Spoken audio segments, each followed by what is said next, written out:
নমস্কাৰ এই মুহূৰ্তত দিব লৈছো এটা বিগ ব্ৰেকিং নিউজ। আমি ইতিমধ্যেই জনাইছো যে গ্ৰেপ্তাৰ কৰা হৈছে বিতৰ্কিত শ্যাম কানু মহন্ত আৰু সিদ্ধাৰ্থ শৰ্মাক। গুৱাহাটীৰ ৰাজপথত বুলেট প্ৰুফ বাহনত শ্যাম কানু আৰু সিদ্ধাৰ্থ শৰ্মা। গুৰগাঁৱৰ পৰা গ্ৰেপ্তাৰ কৰি গুৱাহাটীলৈ অনা হ'ল জুবিন গাৰ্গৰ মেনেজাৰ সিদ্ধাৰ্থ শৰ্মাক। দিল্লীত উপস্থিত হওঁতেই গ্ৰেপ্তাৰ কৰা হৈছে শ্যাম কানু মহন্তক আৰু দুয়োকে ইতিমধ্যেই CIDৰ কাৰ্যালয়ত হাজিৰ কৰোৱা হৈছে বুলি জানিব পৰা গৈছে।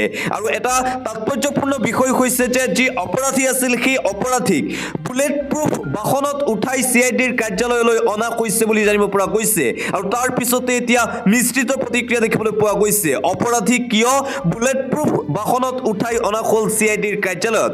কটকটীয়া নিৰাপত্তা বেষ্টনীৰ মাজেৰে CIDৰ কাৰ্যালয়ত হাজিৰ কৰোৱা হৈছে সিদ্ধাৰ্থ শৰ্মা আৰু শ্যাম কানু মহন্তক। আৰু ইতিমধ্যেই গ্ৰেপ্তাৰ কৰা হ'ল দুয়োকে।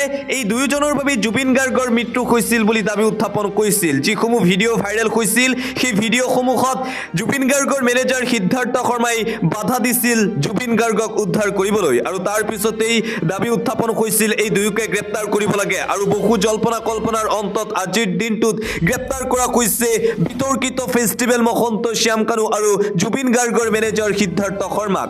গুৰগাঁৱৰ পৰা গ্ৰেপ্তাৰ কৰা হৈছে জুবিন গাৰ্গৰ মেনেজাৰ সিদ্ধাৰ্থ শৰ্মাক আৰু ছিংগাপুৰৰ পৰা দিল্লীৰ অহাৰ লগে লগে গ্ৰেপ্তাৰ কৰা হ'ল ফেষ্টিভেল মহন্ত শ্যাম কানুক। ইতিমধ্যেই CIDৰ কাৰ্যালয়ত হাজিৰ কৰোৱা হৈছে এই দুয়োকে আৰু দুয়োজনকে আজিৰ দিনটোত জেৰা চলাব CIDয়ে। আৰু আনপিনে গ্ৰেপ্তাৰ কৰাৰ পিছতে অসমৰ ৰাইজে দাবী উত্থাপন কৰিছে শীঘ্ৰেই ফাঁচি দিব লাগে শ্যাম কানু মহন্ত আৰু সিদ্ধাৰ্থ শৰ্মাক। আৰু আনপিনে প্ৰশ্ন উত্থাপন হৈছে কিহৰ বাবে ইমান VIP ফেচিলিটি দিয়া হৈছে সিদ্ধাৰ্থ শৰ্মা আৰু শ্যাম কানু মহন্তক? কিহৰ বাবে VIPৰ দৰে তেওঁলোকক বিমানবন্দৰৰ পৰা CIDৰ কাৰ্যালয়ত অনা হৈছে? কিয় বুলেট প্ৰুফ বাহনত অনা হ'ল সিদ্ধাৰ্থ শৰ্মা আৰু শ্যাম কানু মহন্তক? অপৰাধীক এইদৰে কিয় সুৰক্ষা দিছে আৰক্ষীয়ে? তাক লৈও এই মুহূৰ্তত ডাঙৰ প্ৰশ্ন উত্থাপন হৈছে। আৰু ৰাজ্যজুৰি এতিয়া এটাই দাবী শীঘ্ৰেই ফাঁচি দিব লাগে শ্যাম কানু মহন্তক আৰু সিদ্ধাৰ্থ শৰ্মাক। ইতিমধ্যে গ্ৰেপ্তাৰ কৰিছে আৰক্ষীয়ে শ্যাম কানু মহন্ত আৰু সিদ্ধাৰ্থ শৰ্মাক। 13টা দিনৰ পিছত অৱশেষত গ্ৰেপ্তাৰ হ'ল বিতৰ্কিত ফেষ্টিভেল মহন্ত শ্যাম কানু মহন্ত আৰু জুবিন গাৰ্গৰ মেনেজাৰ সিদ্ধাৰ্থ শৰ্মা। গুৰগাঁৱৰ পৰা গ্ৰেপ্তাৰ কৰি গুৱাহাটীলৈ অনা হ'ল জুবিন গাৰ্গৰ মেনেজাৰ সিদ্ধাৰ্থ শৰ্মাক।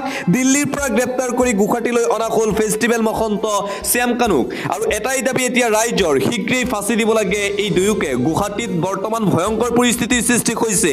ৰাতিপুৱাৰ ভাগতেই বিমানবন্দৰৰ পৰা CIDৰ কাৰ্যালয়ত হাজিৰ কৰোৱা হৈছিল জুবিন গাৰ্গৰ মৃত্যুৰ সৈতে জড়িত এই দুজন ব্যক্তিক। আৰু তাৰ পিছতে এই মুহূৰ্তত জুবিন অনুৰাগীয়ে ভিৰ কৰিছে CIDৰ কাৰ্যালয়ৰ সন্মুখত। মুঠতে ভয়ংকৰ পৰিস্থিতিৰ সৃষ্টি হৈছে গুৱাহাটী মহানগৰীত। জুবিন গাৰ্গৰ মৃত্যুৰ পিছতে আটাইতকৈ বেছি চৰ্চালৈ ৰাখিছিল জুবিন গাৰ্গৰ মেনেজাৰ সিদ্ধাৰ্থ শৰ্মা আৰু নৰ্থ ইষ্ট ফেষ্টিভেলৰ আয়োজক শ্যাম কানু মহন্তক। আৰু জুবিন গাৰ্গৰ মৃত্যুৰ সৈতে জড়িত আছিল এই দুয়োগৰাকী। আৰু ইতিমধ্যে গ্ৰেপ্তাৰ কৰা হৈছে। আৰু অসমৰ প্ৰান্তে প্ৰান্তে অসমৰ সমূহ ৰাইজৰ আৰু জুবিন অনুৰাগীৰ এটাই দাবী অতি শীঘ্ৰেই এই দুই কালপ্ৰিটক ফাঁচি দিব লাগে, অন্যথা এনকাউণ্টাৰ কৰিব লাগে। জুবিন গাৰ্গক ন্যায় দিব লাগিবই। আৰু জুবিন গাৰ্গৰ মৃত্যুৰ সৈতে জড়িত এই দুয়োকেই গ্ৰেপ্তাৰ কৰি লৈ অনা হ'ল গুৱাহাটীলৈ। গুৱাহাটীৰ ৰাজপথত বুলেট প্ৰুফ বাহনত সিদ্ধাৰ্থ শৰ্মা আৰু শ্যাম কানু মহন্ত। তাক লৈও এতিয়া মিশ্ৰিত প্ৰতিক্ৰিয়া দেখিবলৈ পোৱা গ'ল। অপৰাধীক কিহৰ ভিত্তিত বুলেট প্ৰুফ বাহনত অনা হ'ল তাক লৈও এই মুহূৰ্তত ডাঙৰ প্ৰশ্ন উত্থাপন হৈছে। বিমানবন্দৰত কৰ্মৰত লোকসকলে কৈছে যে এনে এজন অপৰাধীক যিয়ে নেকি অসমৰ সম্পদক শেষ কৰি দিলে তেওঁলোকক এইদৰে VIP সুবিধা দিয়াতকৈ চেণ্ডেলৰ মালা পিন্ধাই আনিব লাগিছিল। আৰু এইদৰে এতিয়া শ্যাম কানু মহন্ত আৰু সিদ্ধাৰ্থ শৰ্মা গ্ৰেপ্তাৰৰ পিছতেই খুব দেখিবলৈ পোৱা গৈছে কিয় বুলেট প্ৰুফ বাহনত অনা হ'ল সিদ্ধাৰ্থ শৰ্মা আৰু শ্যাম কানু মহন্তক। অতি শীঘ্ৰেই ফাঁচি দিব লাগে বিতৰ্কিত শ্যাম কানু মহন্ত আৰু সিদ্ধাৰ্থ শৰ্মাক। আৰু আজি জেৰা চলাব CIDয়ে SITয়ে সিদ্ধাৰ্থ শৰ্মা আৰু শ্যাম কানু মহন্তক। 2 এদিনৰ ভিতৰতেই হয়তো স্পষ্ট হৈ পৰিব কিদৰে হত্যা কৰা হৈছিল জুবিন গাৰ্গক। ইতিমধ্যে CIDৰ কাৰ্যালয়ত আছে বিতৰ্কিত শ্যাম কানু মহন্ত আৰু সিদ্ধাৰ্থ শৰ্মা। গুৰগাঁৱৰ পৰা গ্ৰেপ্তাৰ কৰা হৈছিল জুবিন গাৰ্গৰ মেনেজাৰ সিদ্ধাৰ্থ শৰ্মা। ছিংগাপুৰৰ পৰা দিল্লীৰ অহাৰ লগে লগেই গ্ৰেপ্তাৰ কৰা হৈছিল ফেষ্টিভেল মহন্ত শ্যাম কানুক। অসম আৰক্ষীয়ে ইতিমধ্যে গ্ৰেপ্তাৰ কৰি হাজিৰ কৰাইছে CIDৰ কাৰ্যালয়ত দুয়োকে।